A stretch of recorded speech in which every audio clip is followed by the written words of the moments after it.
وَلَقَدْ يَسَّرْنَا الْقُرْآنَ لِلذِّكْرِ فَهَلْ مِن مُّدَّكِرٍ۔ السلام علیکم ورحمۃ اللہ وبرکاتہ۔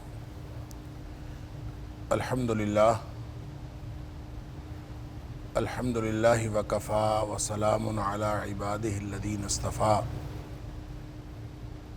اشہد ان لا الہ الا اللہ وحدہ لا شریک لہ واشہد ان محمدا عبدہ ورسولہ صلی اللہ علیہ وآلہ وسلم۔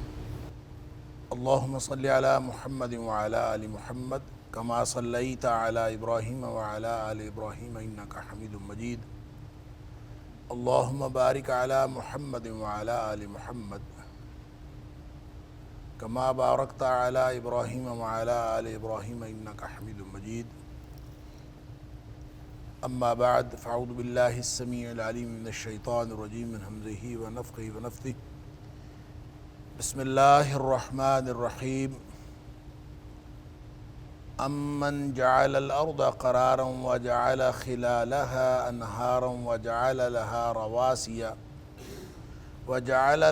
رواسي وجعل بين البحرين حاجزا أإله مع الله بل أكثرهم لا يعلمون۔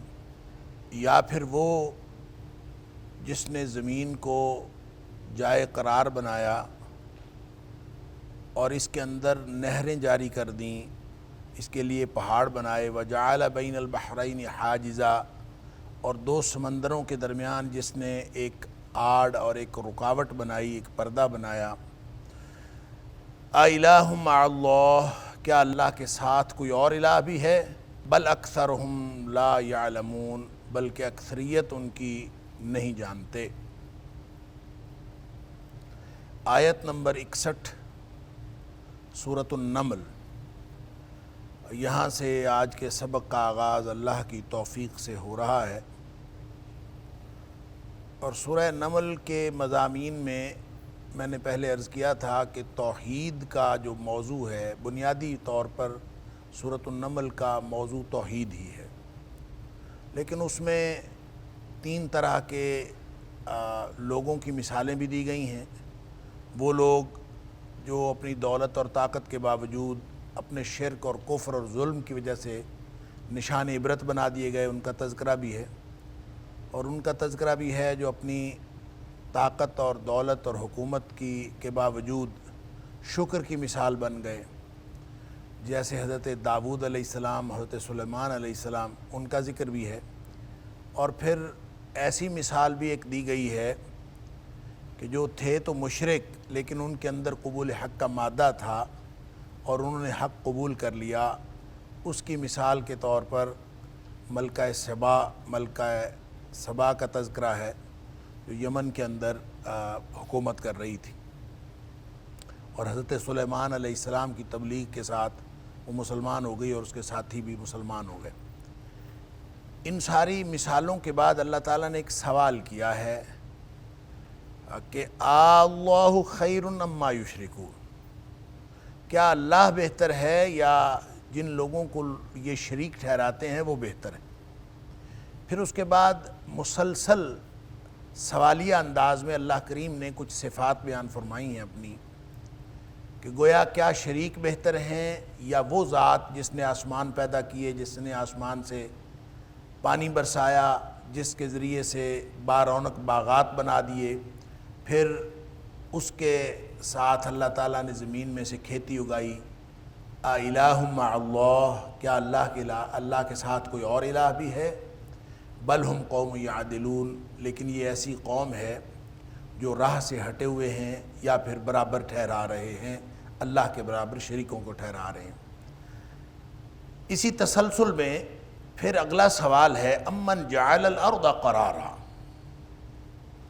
کہ کیا شریک بہتر ہیں یا پھر وہ ذات جس نے زمین کو قرار بنایا، جائے قرار بنایا، وجعل خلالها انہارا، اور اس کے اندر نہریں جاری کر دیں، دریا بنا دیے، وجعل لها رواسیا، اور اس کے لیے پہاڑ بھی بنا دیے، وجعل بین البحرین حاجزا، اور دو سمندروں کے درمیان جس نے رکاوٹ اور پردہ اور آڑ حائل کی ہے وہ ذات الہ مع اللہ، کیا اللہ کے ساتھ کوئی اور الہ بھی ہے؟ بل اکثرہم لا یعلمون، بلکہ ان کی اکثریت جانتے نہیں۔ یہاں بھی اور اس سے ماقبل کی آیت میں بھی اللہ کریم نے وہ نشانیاں بیان کی ہیں، وہ صفات بیان فرمائی ہیں جو ہیں تو آفاق کی نشانیاں، کائنات میں پھیلی ہوئی نشانیاں، لیکن ان نشانیوں کی خاص خصوصیت یہ ہے کہ تاریخ میں کبھی کسی نے یہ دعویٰ نہیں کیا کہ یہ کام میں نے کیے۔ یہ وہ کام ہے جس کے بارے میں مشرکین کا، بلکہ تاریخ کے ہر دور کے تمام مشرکین کا مشترکہ عقیدہ یہ رہا ہے کہ یہ سارے کام اللہ ہی کرتا ہے۔ تو اللہ تعالیٰ نے صرف وہ نشانیاں گنوائی، یعنی کبھی کسی نے دعویٰ نہیں کیا کہ آسمان زمین میں نے پیدا کیے ہیں، یا آسمان سے پانی میں برساتا ہوں، یا ہمارا کوئی فلاں شریک برساتا ہے۔ جس نے بھی کبھی دعویٰ کیا ہے وہ چھوٹی موٹی جو اس کے ہاتھ اختیار میں ہوتی تھی چھوٹی موٹی چیز، اس کا دعویٰ کیا ہے۔ اور مشرکین بھی یہی ہمیشہ کہتے ہیں کہ ہم تو اس لیے ان کی پوجا کرتے ہیں، یہ ہمیں اللہ کے قریب کر دیتے ہیں۔ ما نعبدہم الا لیقربونا الی اللہ زلفیٰ، کرتا اللہ ہی ہے، ہم تو ان کے پاس جن بھی شریکوں کو شریک ٹھہرا کے ہم ان کی پوجا کرتے ہیں وہ تو صرف اس لیے کرتے ہیں کہ ہم اللہ کے قریب کر دیتے ہیں۔ یا پھر ہؤلاء شفاعؤنا عند اللہ، جیسے سورہ یونس میں فرمایا، یا پھر یہ کہتے ہیں کہ ہمارے سفارشی ہیں اللہ کے پاس، وگرنہ یہ کام صرف اللہ کرتا۔ اور اس کے بارے میں اللہ کریم نے سورہ عنکبوت کے اندر، سورہ مومنون کے اندر، سورہ زخرف کے اندر، سورہ یونس کے اندر مختلف صورتوں میں اللہ کریم نے ان کا عقیدہ بیان کیا ہے کہ وَلَئِن سَأَلْتَهُم مَّنْ خَلَقَ السَّمَاوَاتِ وَالْأَرْضَ وَسَخَّرَ الشَّمْسَ وَالْقَمَرَ، آپ ذرا ان سے پوچھئے کہ زمین و آسمان کو کس نے پیدا کیا، سورج چاند کس کے کنٹرول میں ہے، آسمان سے پانی کون برساتا ہے۔ آپ ان سے جتنے مرضی اس طرح کے سوال کرتے جائیں، لَيَقُولُنَّ اللَّهُ، ان کا جواب یہ ہوگا کہ اللہ ہی سب کچھ کرتا۔ لہذا وہ اللہ جو یہ سب کچھ کرتا ہے، کیا اس کے ساتھ کوئی اور الہ بھی ہے؟ ایک ہوتا ہے اس کے علاوہ کوئی اور الہ ہونا۔ اللہ سوال کرتا ہے اِلٰہٌ مع اللہ، کیا اللہ تعالیٰ کے ساتھ کوئی اور جڑا ہوا کوئی اور الہ ہے؟ جب ہم کہتے ہیں نا لا الہ الا اللہ، تو یہ لا الہ نفی جنس کا ہے۔ نفی جنس کا معنی یہ ہوتا ہے، دیکھیں اللہ تعالیٰ نے یہ نہیں فرمایا کہ الہ مع اللہ، الہم مع اللہ۔ اس کا مطلب یہ ہے کہ اگر یہ کہا جائے لا الہ الا اللہ، اللہ کے علاوہ کوئی الہ نہیں، تو یہ فقرہ درست ہے، لیکن یہ نفی جنس نہیں ہوتا۔ اس کا مطلب ہے کوئی الہ نہیں، اللہ کے علاوہ کوئی ایسا خاص قابل ذکر الہ نہیں ہے۔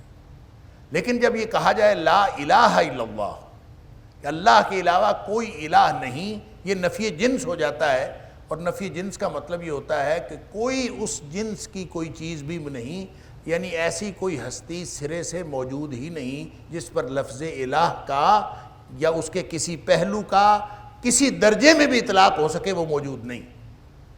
اس کی مثال میں اکثر دیتا ہوں کہ اگر کوئی شخص کسی کو بھیجے کہ جاؤ یار بازار سے ایک فلاں آدمی لے آؤ، کسی کو الیکٹریشین کی ضرورت تھی، کسی کو مزدور کی ضرورت تھی، کوئی خاص آدمی چاہیے تھا، تو اس نے اس کو بھیج دیا کہ جائیں بازار سے فلاں آدمی لے آئیں۔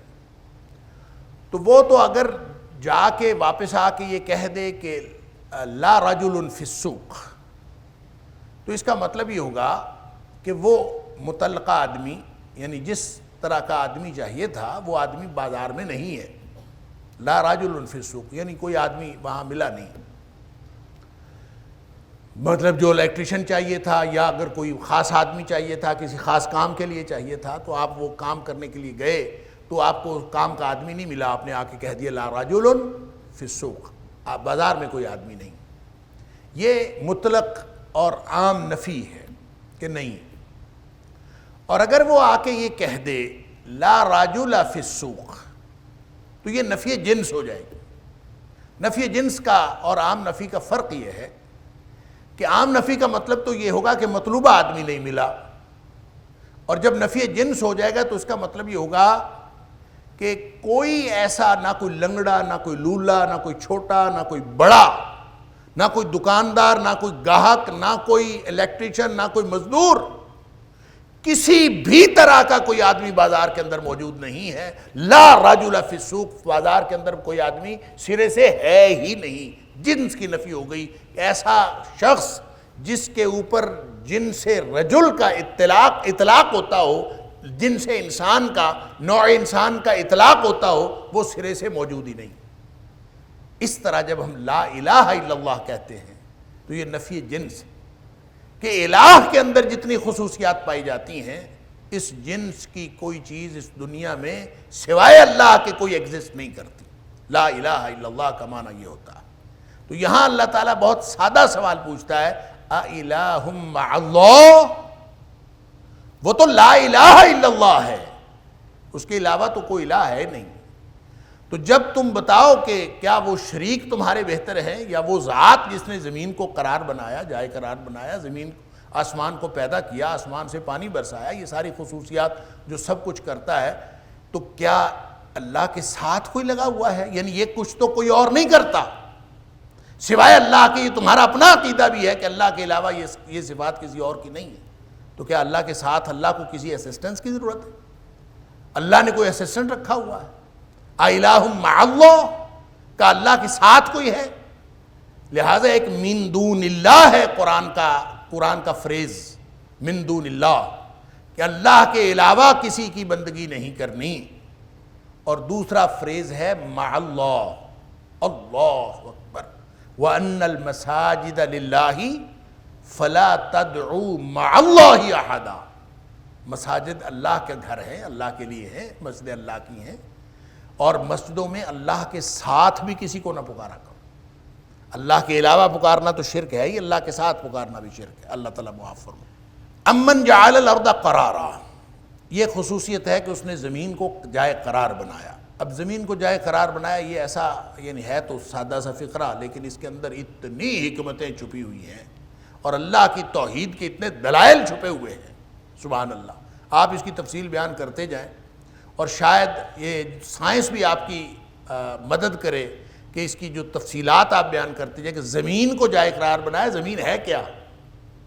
یعنی زمین کے بارے میں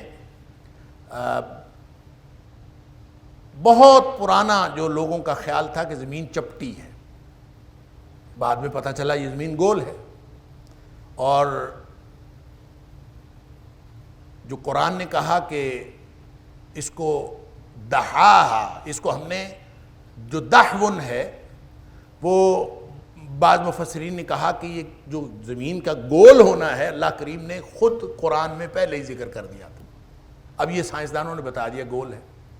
گول ہے, کرہ ہے, ایک گیند کی طرح ہے, ایک بال ہے, لیکن اس کے اوپر 3/4 پانی ہے, اور وہ پانی جو ہے گرتا نہیں ہے.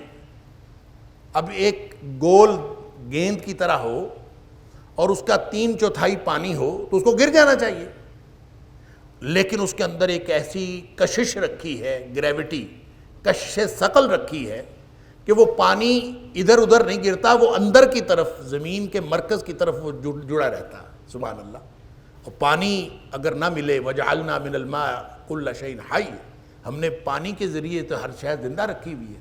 اگر پانی نہ ملے تو زندگی جائے قرار نہیں رہتی. یہ زمین, اس زمین کے اندر جو پانی رکا ہوا ہے, اس کے اندر جو اللہ نے کشش ثقل بنائی ہے, سوائے بخارات کے کوئی چیز اس کرے سے دور ہٹ کے نہیں جاتی, تو وہ ساری اس کے اندر آ جاتی ہے, سوائے اس کے کہ بہت قوت کے ساتھ اس سے دور ہٹایا جائے, وگرنہ کوئی چیز جو ہے وہ دور جاتی نہیں.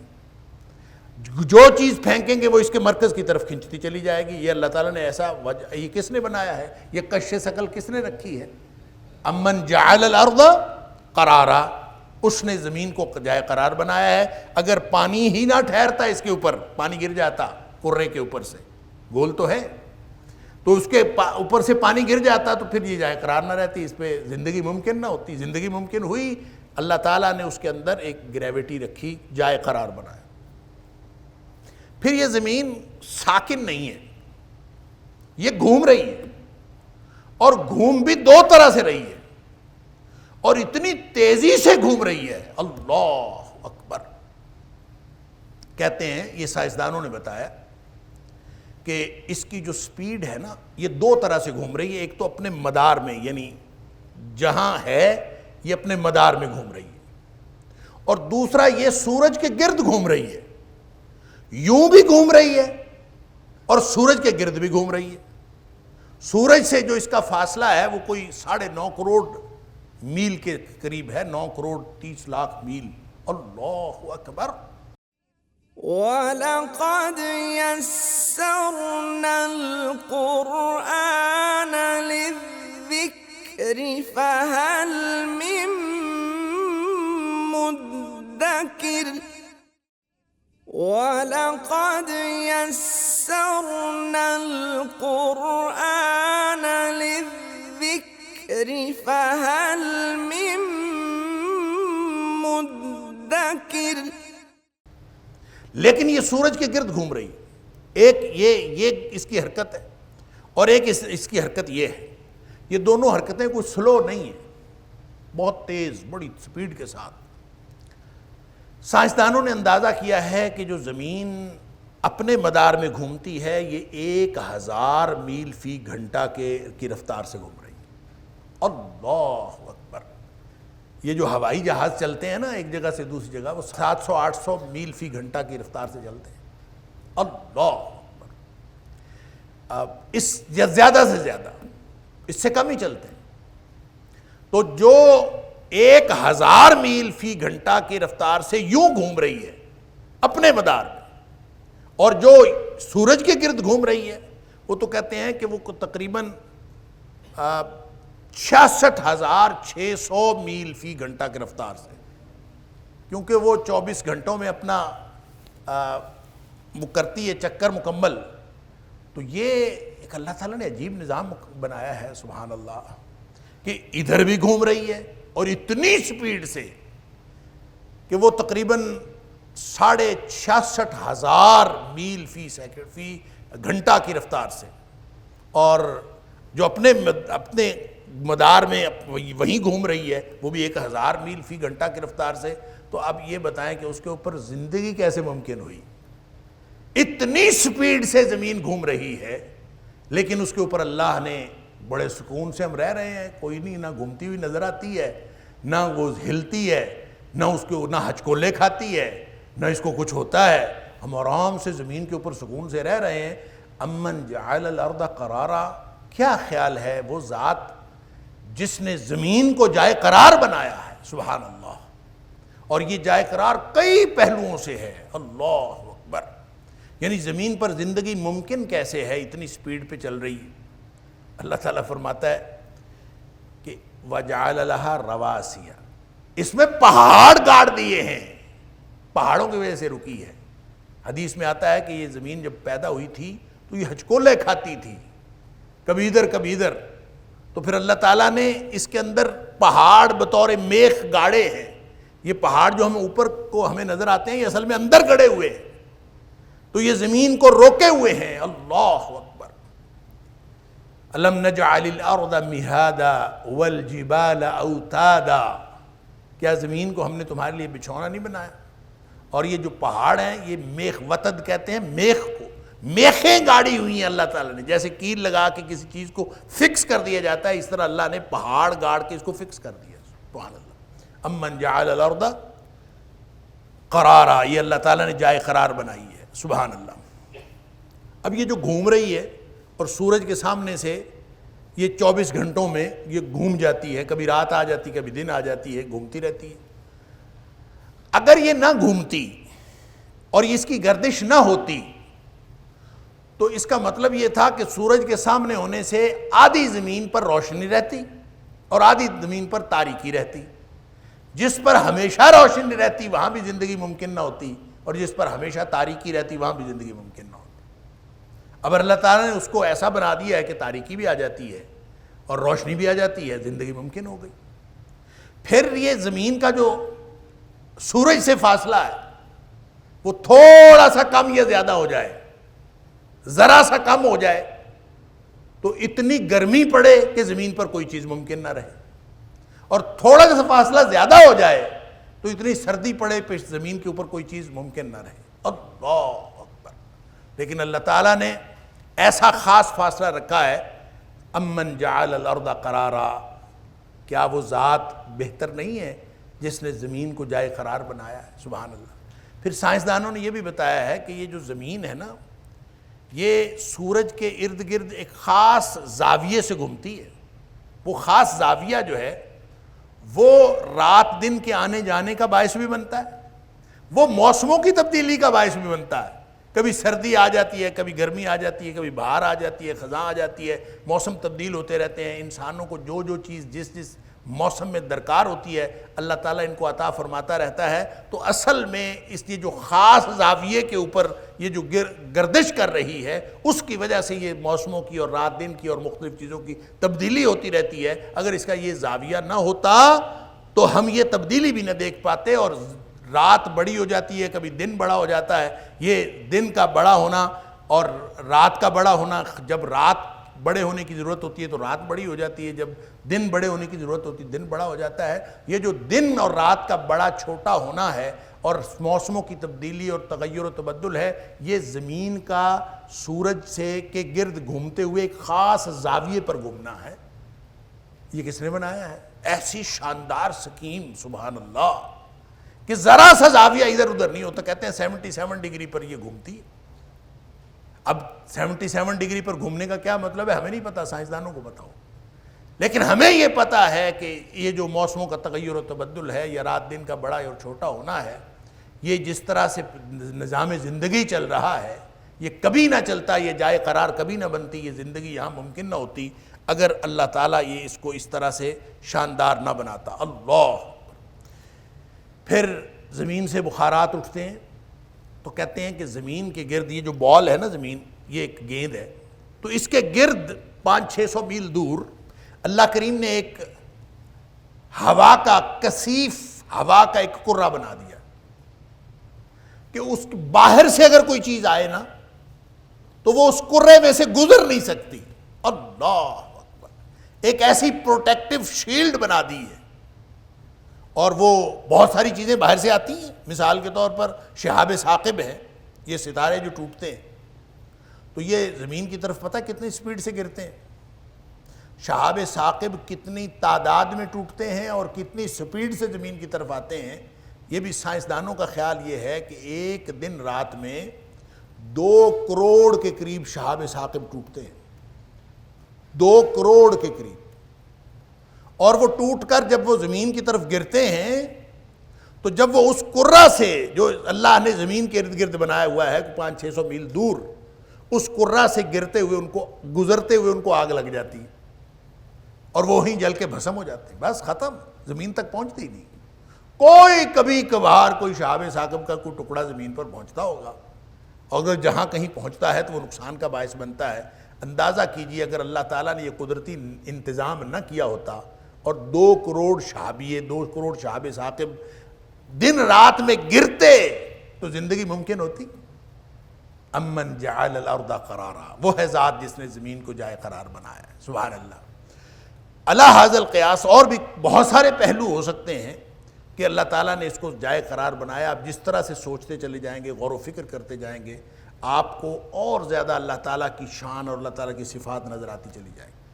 تو زمین کو جائے قرار بنائے، یہ کسی مدبر اور کسی عالم اور دانا اور حکیم کا بنایا ہوا نظام ہے، ایسا نہیں ہے کہ یہ خود بخود بن گیا ہو اور یہ خود بخود ساری چیزیں جو ہیں اس طرح سے پرسین کے ساتھ ہو گئی ہیں۔ یہ اللہ نے بنایا ہے۔ من جعل الارض قرارا وجعل خلالها انہارا، اس میں پھر اللہ تعالیٰ نے دریا اور نہریں بنا دیں، اور ظاہر ہے کہ دریا اور نہریں جو ہیں کئی طرح کے اس کے فوائد ہیں۔ ایک جگہ سے پانی دوسری جگہ چلا جاتا ہے، دور دراز تک وہ پانی سفر کرتا ہے، پانی کا منبع اور ماخذ کہاں ہوتا ہے، اور سیراب کہاں تک کرتا ہے، اور کہاں تک لوگ جو ہیں اس سے فائدہ اٹھا رہے ہوتے ہیں ان نہروں کے ذریعے سے اور ان دریاؤں کے ذریعے سے۔ وَجَعَلَ لَهَا رَوَاسِيَ، اور اس کے پہاڑ بنائے ہیں، اور پہاڑ جیسے کہ میں نے پہلے عرض کیا اس زمین کو بیلنس کرنے کے لیے اللہ تعالیٰ نے بنائے۔ وَجَعَلَ بَيْنَ الْبَحْرَيْنِ حَاجِزًا، 2 سمندروں کے درمیان اللہ تعالیٰ نے ایک آڑ بنائی ہوئی ہے، ایک رکاوٹ بنائی ہوئی۔ ان 2 سمندروں سے کیا مراد ہے؟ اللہ تعالیٰ نے سورہ فرقان کے اندر بھی فرمایا وَهُوَ الَّذِي مَرَجَ الْبَحْرَيْنِ، وہ ذات جس نے 2 سمندر جاری کیے ہیں، چلائے ہیں، هَذَا عَذْبٌ فُرَاتٌ وَهَذَا مِلْحٌ أُجَاجٌ، یہ میٹھا پانی کا سمندر ہے اور یہ کڑوا اور کسیلا، کڑوے پانی کا ہے، کھارے پانی کا۔ وَجَعَلَ بَيْنَهُمَا بَرْزَخًا وَحِجْرًا مَحْجُورًا، دونوں کے درمیان اللہ نے برزخ بنایا ہے، ایک پردہ بنایا ہے، حجرًا مَحْجُورًا، ایک بہت بڑی خاص رکاوٹ بنا دی۔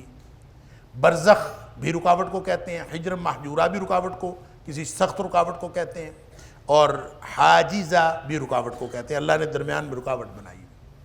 اب اس سے مراد ایک تو پانی کے وہ ذخیرے ہیں کہ دنیا میں جہاں کہیں پانی کے ذخیرے ہیں، اگر تربیلا ڈیم اور منگلا ڈیم ہی جا کے دیکھ لیں آپ، تو وہاں پانی اگر سٹور ہوتا ہے تو وہ ارد گرد ایک باڑ بنی ہے تو وہ سٹور ہوا ہے نا۔ دریا اگر چلتے ہیں تو دریاؤں کے ارد گرد زمین کی رکاوٹ ہے تو وہ چلتے ہیں نا، اگر وہ رکاوٹ نہ ہو تو وہ تو ساری زمین میں پھیل جائیں۔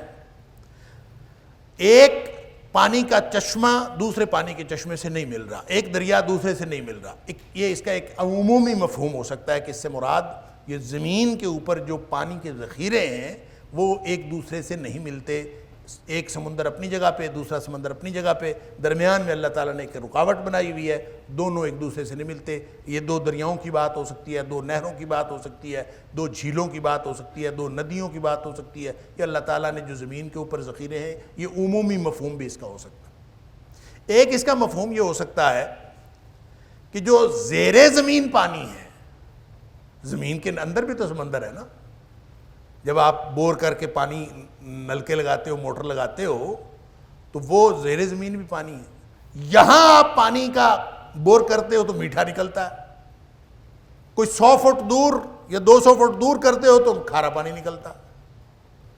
اب ایک جگہ پہ کھارا ہے، ایک جگہ پہ صحیح میٹھا پانی ہے، درمیان میں کو اللہ نے رکاوٹ بنائی ہوئی ہے، دونوں آپس میں مکس نہیں ہوتے۔ اور یہ نیچے کے سمندر جو ہیں وہ آپس میں یعنی کھارے اور میٹھے پانی کے سمندر ہیں، لیکن آپس میں اللہ تعالیٰ نے ان کو درمیان میں کوئی رکاوٹ بنائی ہوئی ہے۔ کسی گاؤں میں آپ جاتے ہیں تو میٹھا پانی ہے، دوسرے گاؤں میں، ساتھ والے گاؤں میں جاتے ہیں تو کڑوا پانی ہے، کسیلا پانی ہے۔ کیوں نیچے؟ وہ پھر کہتے ہیں نہیں جی یہ 10 ایکڑ باہر جا کے آپ بور کریں نا تو پھر میٹھا پانی نکل آتا۔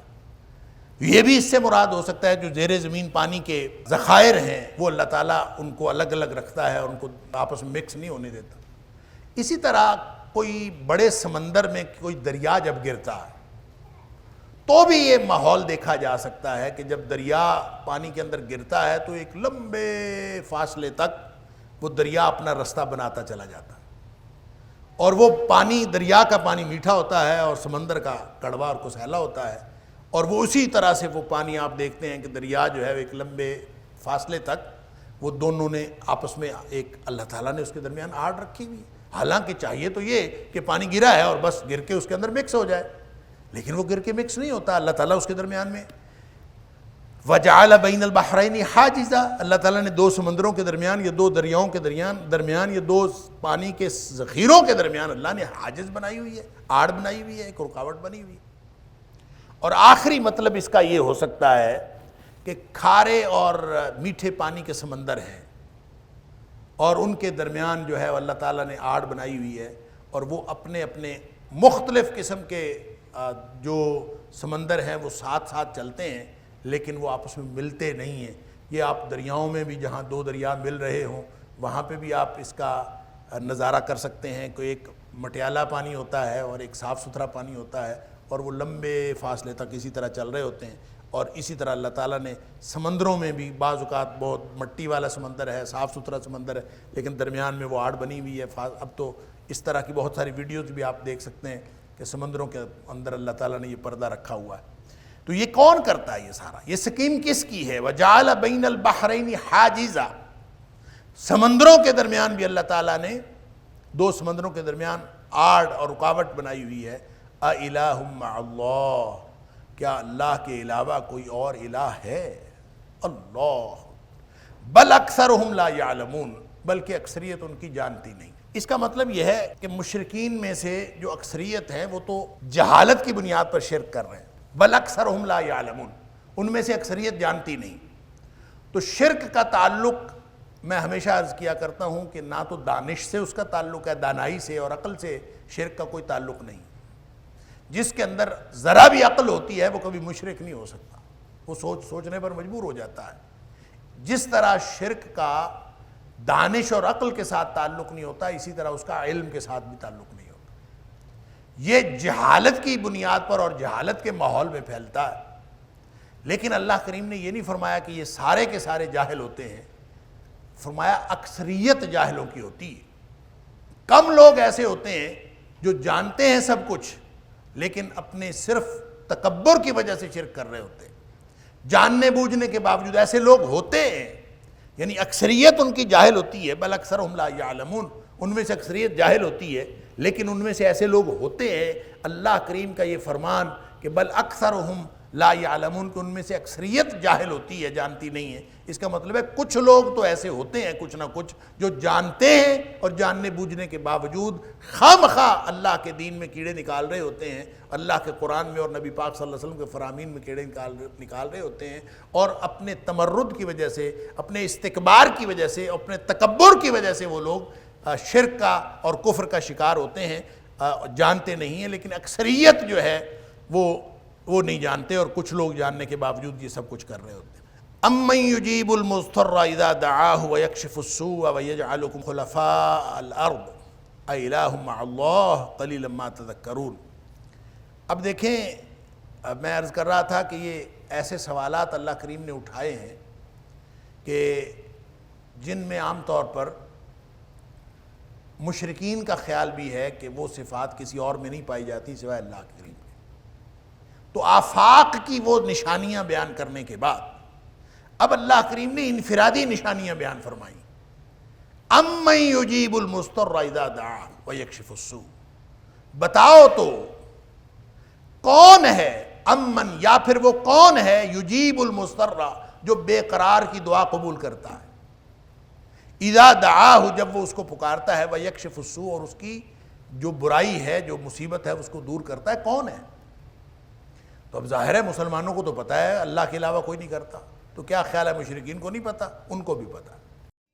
وَلَقَدْ يَسَّرْنَا الْقُرْآنَ لِلذِّكْرِ فَهَلْ مِن مُدَّكِرٍ وَلَقَدْ يَسَّرْنَا الْقُرْآنَ لِلذِّكْرِ فَهَلْ مِن مُدَّكِرٍ. اللہ کریم نے قرآن میں کم از کم 4 مقامات پر یہ بات ارشاد فرمائی کہ جب یہ پانی میں گھرے ہوئے ہوتے ہیں نا، پھنسے ہوئے ہوتے ہیں، تو یہ اللہ کو پکارتے ہیں، خالص اللہ کو پکارتے ہیں. ان کو معلوم ہوتا ہے کہ اللہ کے علاوہ کوئی نہیں نکال سکتا. فلما نجاہم الی البر اذا هم یشرکون، جب وہ اللہ تعالیٰ ان کو خشکی کی طرف نجات دے دیتے ہیں، باہر نکل آتے ہیں، پھر وہی شرک کو شروع کر دیتے. تو گویا یہ ان کو معلوم ہے کہ اللہ ہی مصیبتیں دور کرتا ہے، اور جب یہ پھنسے ہوتے ہیں کسی مصیبت میں تو پکارتے بھی خالص اللہ کو ہے. فرعون بھی یہی کرتا تھا، جب اس کے اوپر کوئی مصیبت آتی تھی تو وہ موسیٰ علیہ السلام سے وعدہ کرتا تھا کہ تو اللہ سے دعا کر کے یہ مصیبت ٹل جائے. اس کو بھی پتا تھا اللہ کے علاوہ کوئی مصیبت ٹال نہیں سکتا. تو اللہ تعالیٰ فرماتا ہے امن یجیب المضطر اذا دعاہ ویکشف السوء، بتاؤ تو کوئی ہے. اللہ اکبر، جو بے قرار کی دعا قبول کرتا ہو جب وہ اس سے دعا کرے. ویکشف السوء، علامہ ابن کثیر نے اس کی تفسیر میں بہت سارے واقعات نقل کیے کہ آدمی جو ہے کس طرح مصیبت میں پھنسا ہوا تھا، اس نے یہ آیت پڑھی اور اللہ تعالیٰ نے اسی وقت کوئی نہ کوئی فرشتہ بھیج دیا، کوئی نہ کوئی ایسا اس کا معاملہ کر دیا کہ اس کو مصیبت سے نکال دیا. امن یجیب المضطر اذا دعاہ ویکشف السوء وَيَجْعَلُكُمْ خُلَفَاءَ الْأَرْضِ، اور تمہیں وہ زمین کے جانشین بناتا ہے. زمین کے جانشین بنانے کے 2 مفہوم ہیں. ایک تو یہ کہ اللہ تعالیٰ یکے بعد دیگرے زمین میں بھیجتا ہے، اکٹھے نہیں بھیجتا. اب یہ بتاؤ کہ دیکھیں حضرت آدم علیہ السلام سے لے کر اب تک کی جو دنیا ہے، دنیا میں جتنے لوگ آئے ہیں، یہ سارے کے سارے انسان یکبارگی زمین پر آ جاتے ہیں تو پھر زمین میں رش پڑ جاتا نا. اکٹھے ہی سارے زمین پر آ جاتے، بعد میں آنے والے بھی آ جاتے، جو پیچھے رہ گئے تھے، جو چلے گئے وہ بھی آ جاتے، سارے اکٹھے ایک ہی جگہ پہ ہوں. اللہ اکبر. تو ظاہر ہے زمین کے اوپر جگہ نہ بچتی. تو اللہ نے نظام ایسا بنایا ہے کہ یکے بعد دیگرے زمین میں لوگ آتے ہیں. وہ زمین میں لوگوں کو بھیجتا ہے کہ لوگ یکے بعد دیگرے آتے ہیں اور زمین کے جانشین بنتے ہیں. وہی گھر ہوتے ہیں, وہی زمین ہوتی ہے, وہی رہنے سہنے کی جگہ ہوتی ہے, وہی دفتر ہوتا ہے. ایک آدمی فوت ہو جاتا ہے, پھر اس کا بیٹا اس کی جگہ لے لیتا ہے, پھر اس کا پوتا اس کی جگہ لے لیتا ہے. جگہ وہی ہے اور لوگ آتے رہتے ہیں, جاتے رہتے ہیں, جانشین بنتے رہتے ہیں ایک دوسرے کے. اللہ نے زمین میں وَيَجْعَلُكُمْ خُلَفَاءَ الْأَرْضِ, اس کا ایک معنی یہ ہے کہ زمین میں اللہ تعالیٰ لوگوں کو باری باری لاتا رہتا. دوسرا معنی ہے سلطنت عطا کرنا, کہ اللہ تعالیٰ تمہیں زمین میں سلطنت عطا کرتا. وَيَجْعَلُكُمْ خُلَفَاءَ الْأَرْضِ, زمین میں خلیفہ بناتا ہے. خلیفہ کا معنی نائب یا جانشین ہوتا ہے. تو اللہ تعالیٰ زمین میں ایک کے بعد دوسرے کو حکومت عطا کرتا. اور یہ بھی اللہ تعالیٰ کی عطا ہے, اللہ تعالیٰ جس کو چاہے وہ عطا کرتا ہے. تو دونوں معنی ہو سکتے ہیں. الہ مع اللہ, یہ لوگوں کا خیال ہے کہ یہ جو بادشاہت ہے یا حکمرانی ہے یا طاقت ہے یا پاور ہے, یہ بس آ گئی تو یہ شاید ہم نے اپنی مرضی سے لی ہے. لوگوں کو یہی دماغ خراب ہوتا ہے, اور ان کے تکبر کی وجہ بھی یہی ہوتی ہے. لوگوں کے اوپر ظلم و ستم کی وجہ بھی یہی ہوتی ہے. وہ سمجھتے ہیں شاید ہم نے کیا. ان کو یہ نہیں پتا کہ اللہ تعالیٰ جس سے چاہتا ہے اقتدار چھین لیتا ہے, جس کو چاہتا ہے عطا کرتا ہے. اللہ اکبر. قل اللہم مالک الملک تؤتی الملک من تشاء وتنزع الملک ممن تشاء. وہ جس کو چاہتا ہے وہ اقتدار عطا کرتا ہے, بادشاہت عطا کرتا ہے, جس سے چاہتا ہے وہ چھین لیتا ہے. اور پھر قرآن کہتا ہے تلک الایام نداولها بین الناس, ہم یہ دن جو ہے لوگوں کے درمیان پھیرتے رہتے ہیں, عدل بدل کرتے رہتے ہیں. ہو سکتا ہے جو آج کا بادشاہ ہے کل کا فقیر ہو سکتا ہے جو آج کا فقیر ہے کل کا بادشاہ ہو. تلک الایام نداولها بین الناس, ہم یہ لوگوں کے درمیان دن پھیرتے رہتے ہیں. ایسا نہیں ہو کہ جو امیر ہو گیا وہ ساری زندگی کے لیے امیر ہو گیا, جو فقیر ہو گیا وہ ساری زندگی کے لیے فقیر ہو, جو حکمران ہو گیا وہ ہمیشہ کے لیے حکمران ہو. کبھی ایسا ہوا ہے؟ کبھی دیکھا ہے کہ جو حکمران بنا ہو, جس نے یہاں پہ جتنے مرضی تکبر کے جملے بولے, متکبرانہ انداز میں اس نے حکومت کی, بالآخر اس کا انجام کیا ہوا؟ ہم نے اپنی آنکھوں سے دیکھا ہے. بڑے بڑے متکبر حکمران جو ہے بالآخر وہ قسم پرسی کی موت مر گئے, ختم ہو گئے, کوئی پوچھنے والا بھی نہیں تھا. اللہ اکبر. تو یہ اللہ تعالیٰ یہ سارا کچھ کرتا ہے. تمہارا یہ خیال ہے تم کرتے ہو, یہ اللہ ہی سب کچھ عطا کرتا ہے. اِلَٰهٌ مَّعَ اللَّهِ, کیا اللہ کے علاوہ یا اللہ کے ساتھ کوئی اور الہ بھی ہے؟ قَلِيلًا مَّا تَذَكَّرُونَ, بہت تھوڑے ہو جو تم نصیحت پکڑتے ہو. اللہ یعنی تھوڑے لوگ جو ہیں وہ نصیحت پکڑتے ہیں. اَمَّن يَهْدِيكُمْ فِي ظُلُمَاتِ الْبَرِّ وَالْبَحْرِ, یا پھر بتاؤ وہ کون ہے جو تمہیں رہنمائی کرتا ہے فی ظلمات البر والبحر, خشکی اور تری کے اندھیروں میں, خشکی میں اور سمندروں کے اندھیروں میں جو تمہاری رہنمائی کرتا ہے وہ کون ہے؟ اللہ نے رہنمائی کا سامان بنایا ہوا ہے. دیکھیں زمین میں بھی اور سمندروں میں بھی دن کو سورج چڑھتا ہے, انسان سورج کو دیکھ کر اپنی سمت کا تعین کر لیتا ہے, یا ارد گرد کی اشیاء کو دیکھ کر اپنی سمت کا تعین کر لیتے ہیں. رات کے اندھیرے ہوں تو ستاروں کو دیکھا جاتا ہے, ستاروں کو دیکھ کر خشکی والے بھی اور سمندر کے اندر سفر کرنے والے بھی وہ ستاروں کو دیکھ کر اپنے سمت کی تعین کرتے ہیں کہ ہم نے کدھر جانا ہے, کدھر سے آنا ہے. وہ سارا کچھ اللہ تعالیٰ نے ایک نظام ایسا بنایا ہوا ہے. یہ جو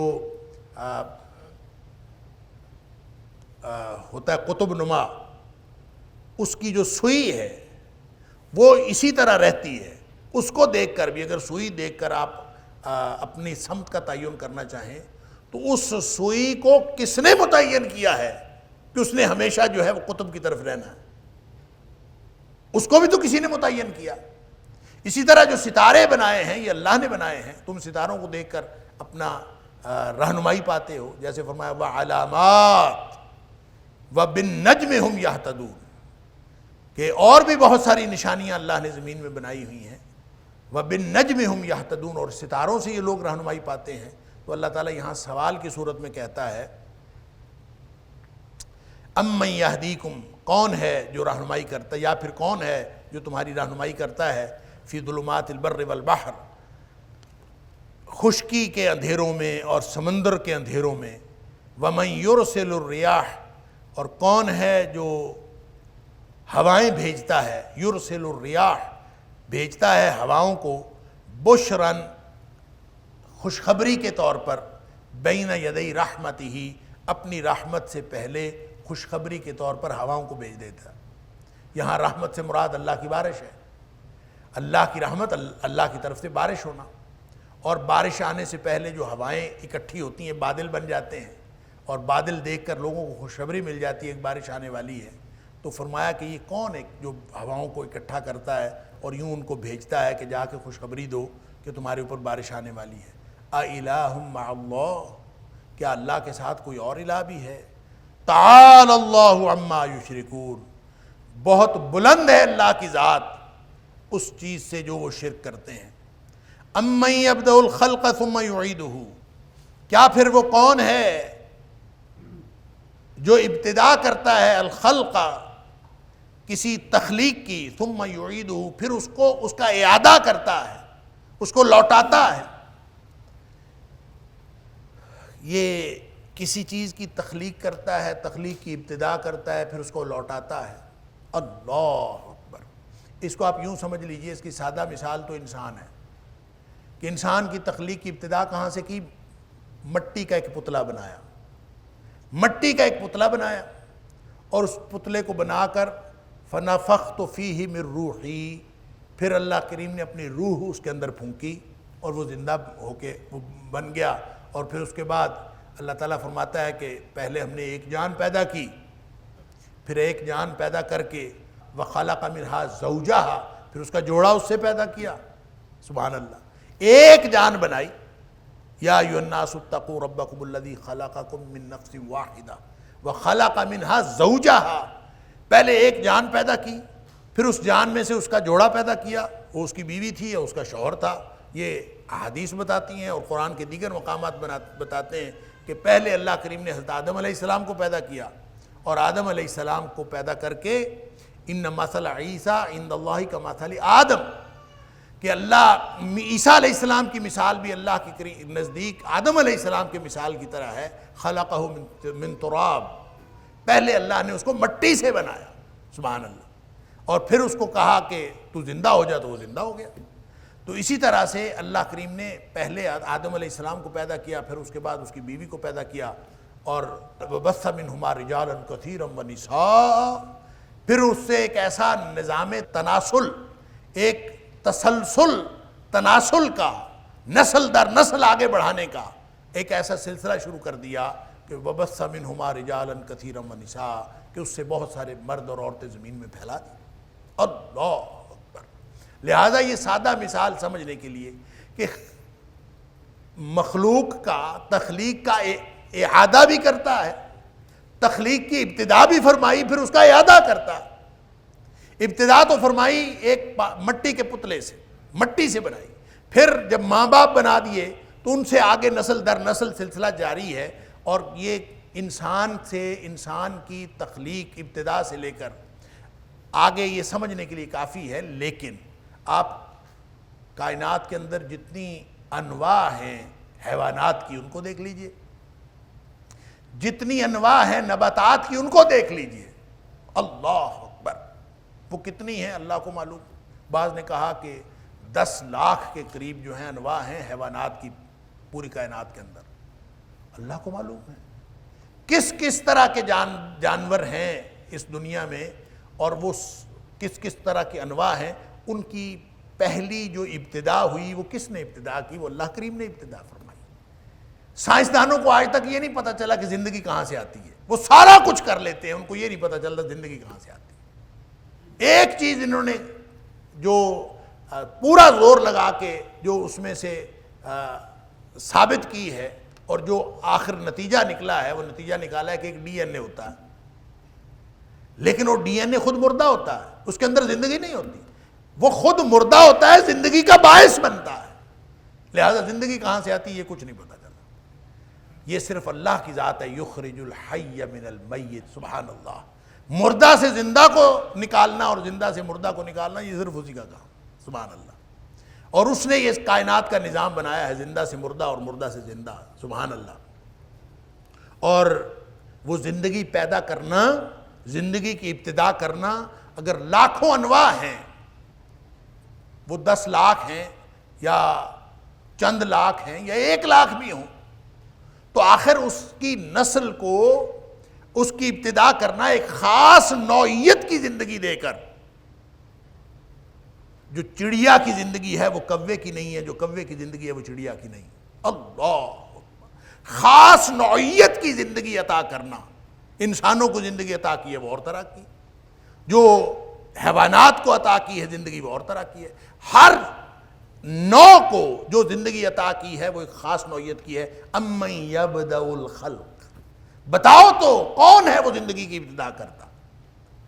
جب پہلا جانور اس دنیا میں پیدا ہوا، جب پہلا انسان اس دنیا میں پیدا ہوا، جب پہلی بلی اس دنیا میں پیدا ہوئی، پہلا کوا پیدا ہوا، پہلی چڑیا پیدا ہوئی، جتنے بھی اس دنیا میں جتنی انواع ہیں، جتنے نباتات ہیں، ہم کہتے ہیں یہ کھجور کا پودا ہے، کھجور کے پودے سے ہم کھجور کا پودا لگا لیتے ہیں، لیکن پہلا کھجور کا پودا کہاں سے پیدا ہوا؟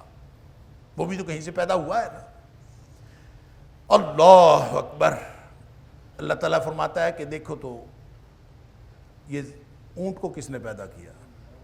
اونٹ کی طرف دیکھو ذرا غور سے، کس کو کس نے پیدا کیا؟ آسمان کو چھت کس نے بنایا؟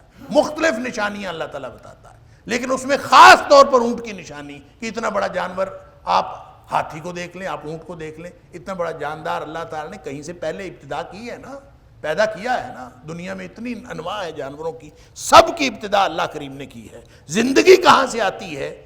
کوئی اس سوال کا جواب نہیں ہے سوائے اس کے کہ اللہ پیدا کرتا ہے۔ اس سوال کا جواب اس کے علاوہ کوئی ہے ہی نہیں، آج تک کسی کو ملا نہیں ہے، یہ قیامت تک مل بھی نہیں سکتا۔ زندگی اس کے اندر آتی ہے جس کا ابتدائی، جو اس کی ابتدا جو ہے وہ سوائے اللہ کے کسی نے نہیں کی ہوتی۔ آپ اس کے بعد جو زندگی ایک دفعہ آ جاتی ہے، اس کے بعد آپ کرتے رہتے ہیں، آپ ٹیسٹ ٹیوب بیبی بنا رہے ہیں جرثومے سے جرثومہ ملا کے، لیکن ابتدائی زندگی تو اللہ نے پیدا کی ہے، سبحان اللہ۔ پھر اس کے بعد وہ فرماتا ہے ثم یعیدہ، پھر اس کا اعادہ کرتا ہے۔ اعادے کا بھی ایک نظام بنایا اللہ کریم نے، جیسے انسانوں کا نظام بنایا نسل در نسل آگے بڑھنے کا، ایسے ہی اللہ کریم نے سارے جانداروں کا، نباتات میں سے بھی، حیوانات میں سے، سب کا سسٹم بنا دیا۔ اب کبھی نہیں ایسا ہوا کہ بلی نے جو بچے پیدا کیے ہوں وہ کتے ہوں، بلی کے بچے بلی ہی ہوتی ہیں، کتے کے بچے کتے ہوتے ہیں، شیر کے بچے شیر ہوتے ہیں، ہاتھی کے بچے ہاتھی ہوتے ہیں۔ ایک نظام اللہ کریم نے بنایا ہے۔ کبھی نہیں ایسا ہوا کہ کھجور کا درخت ہو اور اس کے اوپر امرود لگے ہوئے ہوں، کبھی ایسا نہیں ہوا۔ کھجور کے درخت کے اوپر کھجور ہی لگتی، اور کھجور کا پودا جب آپ لگاتے ہیں، اس کی چاہے آپ گٹھلی لگائیں تو اس سے جو پودا اگے گا وہ کھجور ہی ہوگی۔